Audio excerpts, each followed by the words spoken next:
A very good evening and welcome to the national broadcast. I am Malsha Dharmavardhana. A very good evening indeed. I am Charita Minapurarachi, and let's move on to the headlines for tonight's news. A decision has been reached not to conduct this year's major rallies and meetings. Risk of a new COVID outbreak resurfaces. Public has been instructed to adhere to COVID-19 guidelines. President calls on the member states of Boao Forum to make Sri Lanka a destination appropriate for investment. A new draft bill to protect against the spreading of false and misleading statements through internet. Former Minister Vijaydas Rajapaksha's son Rahitha Rajapaksha was taken into custody over an incident released on bail. Opposition leader of India Rahul Gandhi tests positive for COVID-19. On to those and other stories in detail now, and starting off with local stories. President Gotabaya Rajapaksa calls on the Boao Forum for Asia member states to make Sri Lanka a destination appropriate for investments. The president shared these waves addressing the Boao Forum for Asia held in Boao, Hainan, China this morning via video conferencing. The year's theme for the Boao Forum for Asia is A World in Change, join hands to strengthen global governance and advance Belt and Road cooperation. Today is the third day of the fourth-day conference series, which commences on the 18th of April. Headquarters in China, the Boao Forum for Asia is an international organization jointly initiated by 29 member states. The forum is committed to ensure peace, prosperity and sustainable development, not only in Asia but in the other parts of the world as well. Leaders of 15 countries including New Zealand, Mongolia, Brunei, Singapore, Vietnam, Bangladesh and Cambodia addressed the conference via video conferencing today. The government aims to expand export-oriented investment opportunities that are beneficial for the country's economy. President Rajapaksha urges the heads of states to encourage the potential investors in the respective countries to capitalize on export-oriented business and industries in Sri Lanka. The president said that an attractive policy for foreign direct investment, including a favorable tax structure and other incentives, is being formulated in the country. The Sri Lankan government expects the contribution and the assistance and the international partners to achieve these goals. I also take this opportunity to recognize the central role played by the People's Republic of China in the Boao Forum for Asia. Sri Lanka maintains a clear and vibrant foreign policy that seeks enhanced cooperation with all friendly nations, and in particular its Asian neighbours, on equal and non-aligned terms. These principles are enshrined in our development policy framework, Vistas of Prosperity and Splendor, maintaining a fair balance between national policies and international shared policies, norms and rules is essential. The sovereignty of independent states should in no way be undermined in the maintaining of this balance. Sri Lanka is a peaceful, politically stable state that has taken multiple steps to enhance domestic governance to meet its goals under its development framework. 10 policy areas have been identified to deliver the fourfold outcome of a productive citizenry, a happy family, a disciplined society, and a prosperous nation. We have well thought out plans to lift low-income families out of poverty, improve rural infrastructure, enrich the quality of our education to meet future needs, and to enhance use of technology to improve efficacy throughout the nation.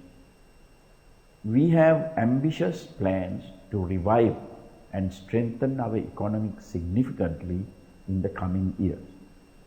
We seek the contribution of our international partners to aid this process. We do not seek to borrow, but to encourage investment.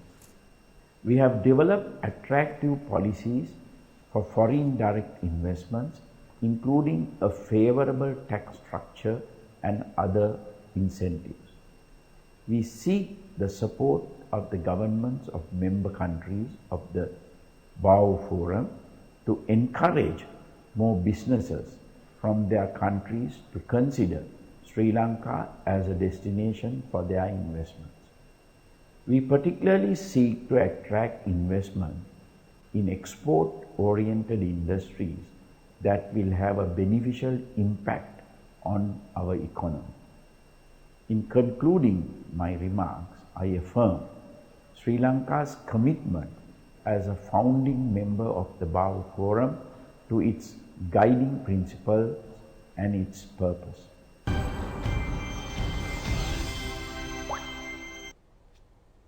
A decision has been reached not to conduct May Day rallies and meetings this year following an agreement made by all political parties and other stakeholders considering the COVID-19 outbreak in the country.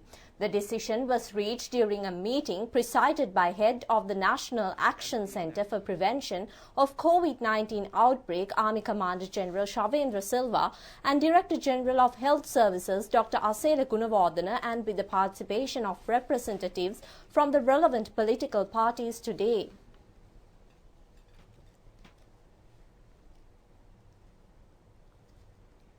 A total of 31 COVID-19 infected patients have been identified from Piliyandala area following the results from 130 PCR tests.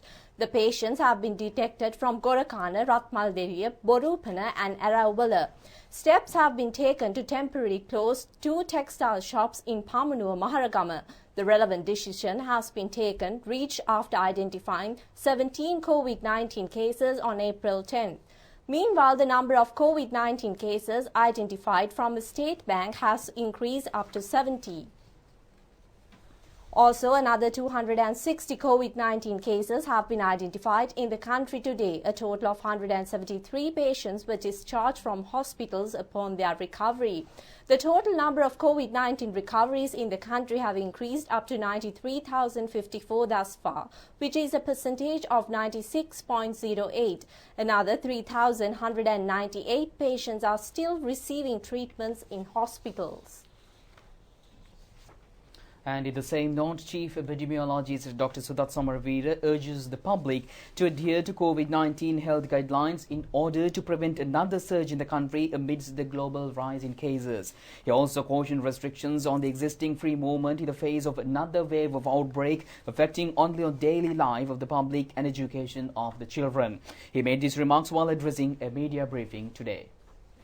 Yesterday, we have identified 309 cases. Out of them, 18 repatriate people that who came from abroad and was on quarantine at our quarantine centers. We can see now that India is having a very large outbreak of COVID-19. Yesterday itself, 273,000 cases has been identified in India, and many restrictions has been imposed in India. With these things, we are at the edge of threat at any time that in our country also the COVID-19 cases can go up. So because of that, all the people should be careful, and we request all the people when they are coming into the society to behave responsibly. They should maintain 1 meter distance and also should wear a face mask properly and should keep their hands clean all the time. And also, if somebody is having COVID-19 like symptoms like fever, cough, chest pain, sore throat, they should not come into the society, should stay at home and should seek medical advice and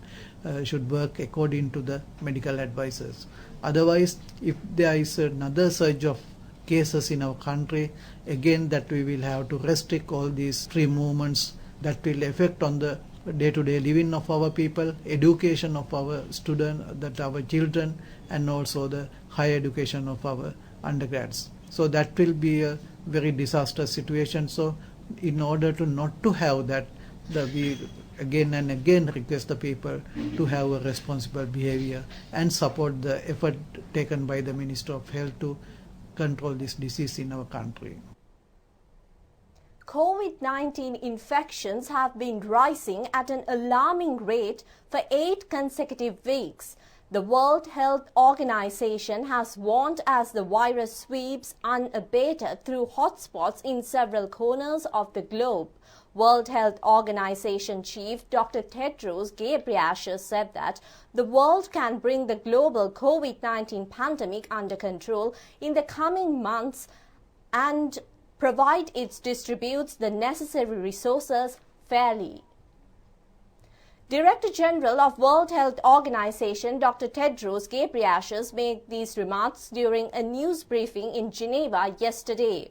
The World Health Organization confirmed that more than 5.2 million new cases were recorded last week, the most in a single week since the beginning of the pandemic.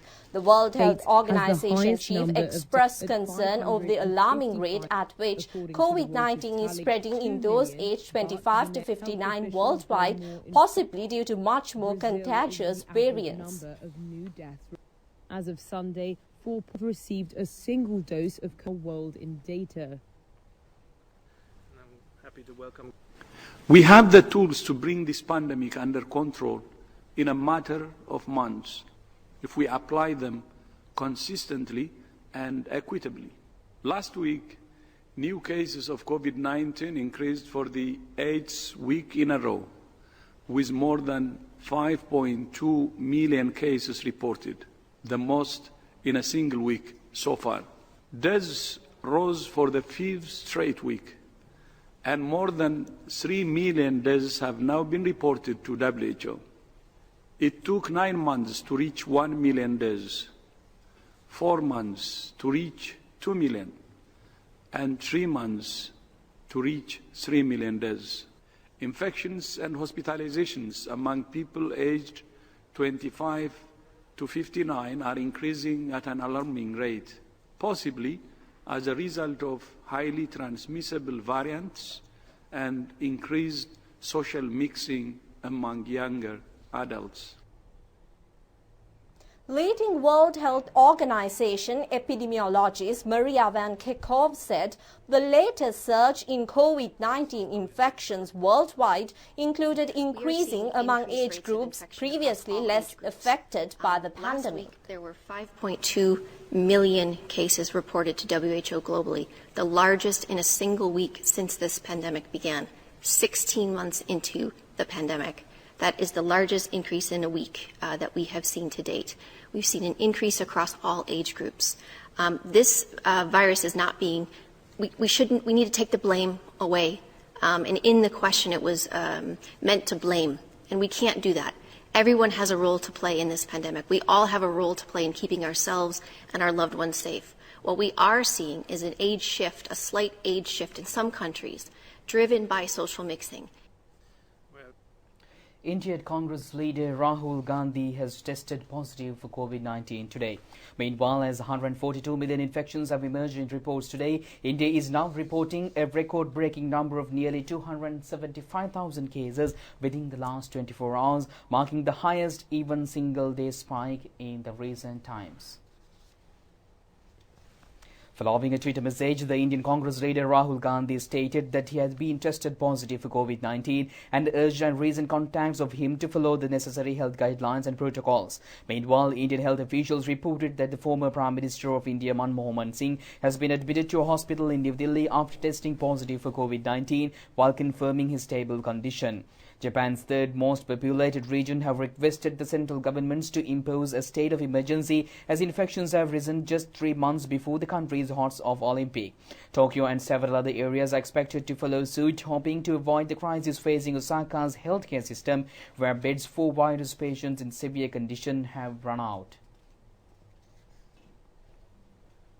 Meanwhile, India reported more than 1,700 deaths from COVID-19 overnight, its highest death toll, with large parts of the country now under lockdown as the country battles a second wave that have left people fighting for hospital beds, oxygen and medicine. In India, hospitals are struggling to cope with the rise in COVID-19 infections, leaving people fighting for hospital beds, oxygen and medicine. In this hospital in New Delhi, it's 2 to a bed. The numbers of dead keep on rising, with India reporting its highest daily toll, with 1,761 deaths recorded overnight. On Tuesday, the Health Ministry reported its 6th day straight of over 200,000 new infections, the world's highest. In the west of the country, this mosque has been turned into a coronavirus care centre to meet demand. Many unusual spaces are being converted to cope with the alarming rise in cases. Britain, like many other countries, have detected cases of the Indian variant and banned all travel there on Monday. India's major cities were deserted on Tuesday as a 6-day lockdown was put into place. The night before, migrant workers packed bus stations, saying they had no choice but to head home. The Delhi Chief Minister said that nobody needs to leave Delhi. Ask him, where would daily wagers like us go? What will we do? They earn and eat the same day. If they don't earn in the day, they can't have a meal at night. Where will we go if not home? The world's second most populous country is grappling with its biggest public health emergency. Health experts and officials say it was after the country lowered its guard. And now from India to USA, everyone in the United States aged 16 years and above is now eligible for COVID-19 vaccinations, and the US Centers for Disease Control and Prevention said yesterday. U.S. health authorities said Monday that those 16 years and older are now eligible for a COVID-19 vaccination. Dr. Rochelle Walensky is director of the Centers for Disease Control and Prevention. I am so thrilled that today all people age 16 and up are eligible for the COVID-19 vaccine, a tremendous step forward in our efforts to end this pandemic. A majority of U.S. states have already expanded their vaccine eligibility requirements down to 16-year-olds. Alaska was the first state to lower the age group, while other states like Georgia, Texas, and California quickly followed. The CDC also said Monday that more than half of U.S. adults have received at least one dose of a coronavirus vaccine, more than 132 million people. Walensky also says they still expect so-called breakthrough cases, where vaccinated people still get infected with COVID-19. Though so far, she says the vaccines seem to be working. Of the nearly 6,000 cases, approximately 30% had no symptoms at all. This is really encouraging news. Additionally, our current data suggests that COVID-19 vaccines authorized for use in the United States offer protection against the variants circulating in the United States. The U.S. has not yet authorized a vaccine for those under the age of 16, but testing is underway. And in a different note, the Cabinet of Ministers has granted approval to formulate a draft bill to impose relevant regulations to protect against the spreading of false and misleading reports through the internet. Cabinet spokesman Minister Dr. Kelly Rambukwala said that this step was taken with the objective to facilitate the opportunity for the public and the civil society to access correct information. The minister briefed in this regard during a media briefing held to announce the cabinet decisions at the Government Information Department today. Cabinet Minister spokesman Minister Dr. Kelly Rambukwala said that 17% of the social media platforms in the country have been identified as non-honor platforms, which has also affected veteran journalists as well. He said that the groups and agencies engaged in unbiased and unbalanced journalistic practices have also been affected through such platforms. He also said that the entire world believes that certain legal measures should be taken against those who are involved in spreading false and misleading fake news in order to provide some protection and dignity for those who are engaged in balanced journalism. He added that it is their invention to safeguard those who exercise balanced journalism in the country. කාරයෙන් කරන හැට යම් කිසි විදිහේ නීතිමය තීන්දුවක් ගත යුතුයි කියන මතය ලෝකෙම මතුවලා තියෙනවා. පහුගිය සතියේ තරුපහේ ප්‍රජාතන්ත්‍රවාදය ගැන කතා කරන ක්‍රියාත්මක වෙන ඕස්ට්‍රේලියානු රජය පවා මේ සම්බන්ධව අවධානය යොමු කරමින් කටයුතු කරන්න බලාපොරොත්තු වෙලා තියෙනවා. ඒ නිසා මේ මූලික පරමාර්ථය තමයි අපේ ප්‍රබුද්ධ මාධ්‍යකරුවන්ගේ රැකවරණය ආරක්ෂාව සහ ඔවුන්ට වටිනාකමක් ලබා දීමට ගන්නා පියවරක් හැටියටයි අපි මේ පියවර ප්‍රගතිශීලී පියවරක් හැටියට අපි දකින්නේ. The attention of the government has been directed on the preparation of a draft bill to regulate Buddhist publications. Accordingly, the Cabinet of Ministers granted approval for the proposal presented by Prime Minister Mahinda Rajapaksa to instruct the legal draftsman to draft a bill in this regard.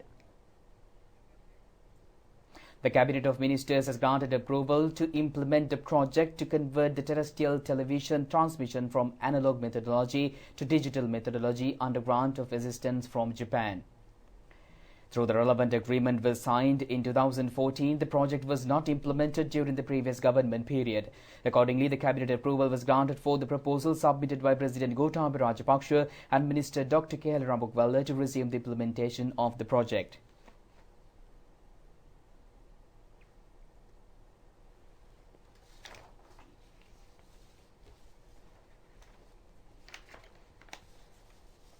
සෞභාග්‍ය දැක්ම ප්‍රතිපත්ති ප්‍රකාශන සඳහන් කරන ලද මෙරට දිස්ත්‍රික්ක වල පුරවර විශ්වවිද්‍යාල එහෙම නැත්නම් සිටි යුනිවර්සිටිස් ආරම්භ කිරීමේ කටයුත්ත වෙනුවෙන් කැබිනට් මණ්ඩල අනුමැතිය ලබා දීලා තිබෙනවා. එහිදී මේ වසර තුලදී දැනට ජාතික විශ්වවිද්‍යාල නොපවතින දිස්ත්‍රික්ක කිහිපයක මෙම පුරවර විශ්වවිද්‍යාල ආරම්භ කිරීම සඳහා කටයුතු ආරම්භ කරනවා ඇති. එහිදී විශේෂයෙන්ම උසස් පෙළ සමත් දරුවන්ට ඉතාම කෙටි කාලයක් තුලදී ප්‍රතිඵල නිකුත් වීමෙන් අනතුරුව තමුන්ගේ දිස්ත්‍රික්කය තුල විශ්වවිද්‍යාලයට ප්‍රවේශ වීමේ අවස්ථාවක් හිමි වෙනවා. The approval of the Cabinet of Ministers was granted to establish youth community centres in all divisional secretariat divisions in the country within a span of 5 years. Accordingly, 25 centres will be established in each district under the first phase of the project. The relevant proposal was presented by Minister Namal Rajapaksa. The Cabinet of Ministers also granted approval to establish university colleges across the country. The university colleges are expected to be established to afford degrees suitable for the job opportunities by enhancing the required skills in the production sectors in the relevant districts. Only 20% of the students are successful in obtaining eligibility for student entrance through the advanced level examinations in the country. Accordingly, the number of individuals who are unable to enter the universities has not been sufficiently directed towards industrial and vocational training, and therefore towards the Cabinet approval was granted to the proposal presented by Minister Professor G.L. Peiris to establish the university colleges as a solution to this issue. And meanwhile, further consideration of the petitions filed with the Supreme Court challenging the Colombo Port City Economic Commission draft bill was postponed for tomorrow. The petitions were taken up before a 5-member judge bench of the Supreme Court. The consideration of petitions was taken up for the second consecutive day for the 5-member Supreme Court judge bench comprised of Chief Justice Jayanta Jayasuriya and Justice Bhuvanikalu Vihare, Priyantha Jayawardena, Burdu Fernando and Janaka De Silva. 19 petitions have been filed challenging the draft bill. Meanwhile, 13 interim petitions have been filed by Minister Professor G.L. Peiris, General Secretary of the Sri Lanka Podujana Peramuna Parliamentarian Sagara Karivasam, the Legal Association of the Sri Lanka Podujana Peramuna, Secretary to the Ministry of Finance S.R. Tigala, Secretary to the Cabinet Donald Fernando, and Secretary to the President P.B. Jayasundara. Submissions relevant to the petitions submitted by Sri Lanka Bar Association and Venerable Munuthettu Anandathera were presented today. Submissions of the attorneys representing the petitioners were concluded today, while the interim petitions expected to present their submissions from tomorrow onwards. 21 indictments have been filed with the Kegol High Court over the case filed on destruction of Lord Buddha statues in Mavanala in 2018. Accordingly, indictments have been filed against 16 suspects who are members and supporters of the National Tawheed Jamaat under the Prevention of Terrorism Act. The coordinating officer of the Attorney General State Council, Nishara Jayaratne, mentioned that the Attorney General have requested the Chief Justice to conduct the trial before a 3-member judge panel of the High Court.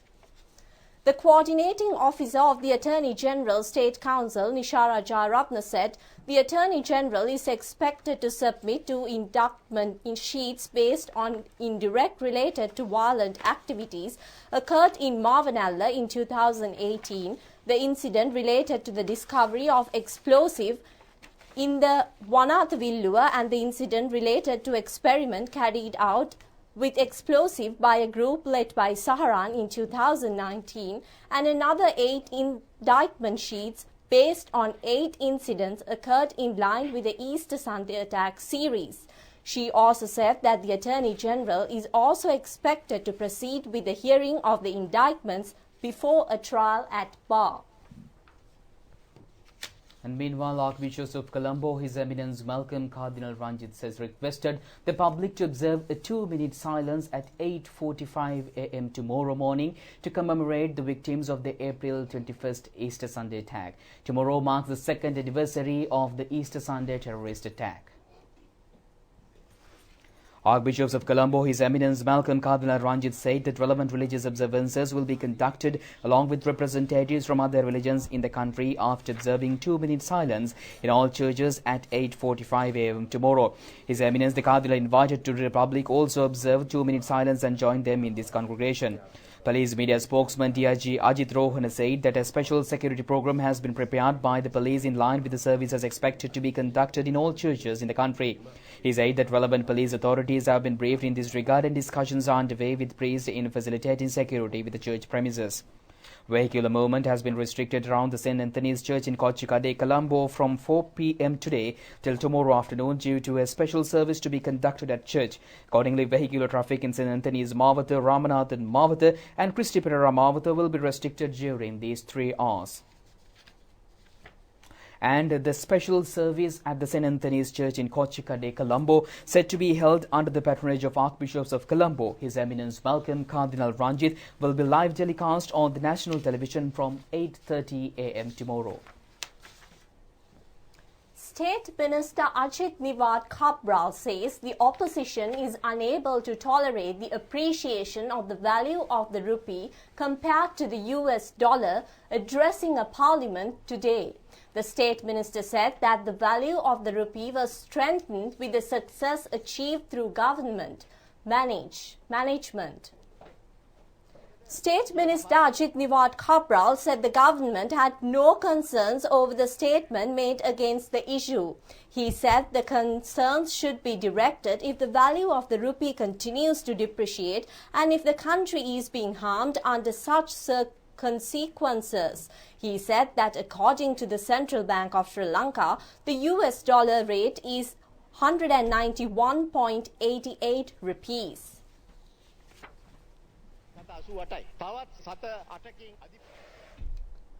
Former Minister President's Council Vijayadas Rajapaksha's son Rakita Rajapaksha was taken into custody over a vehicular accident has been released on bail.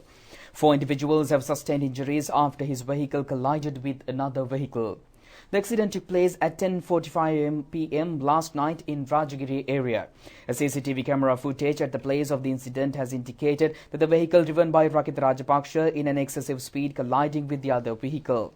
4 passengers who were in the other vehicle has been hospitalized after sustaining injuries. One of the injured has been identified as a pregnant mother. According to the police, Rakita Rajapaksha had also sustained injuries from the accident and hospitalized before taken into police custody this afternoon. Later, he was produced before the Colombo magistrate and released on bail with a bail worth 100,000 rupees.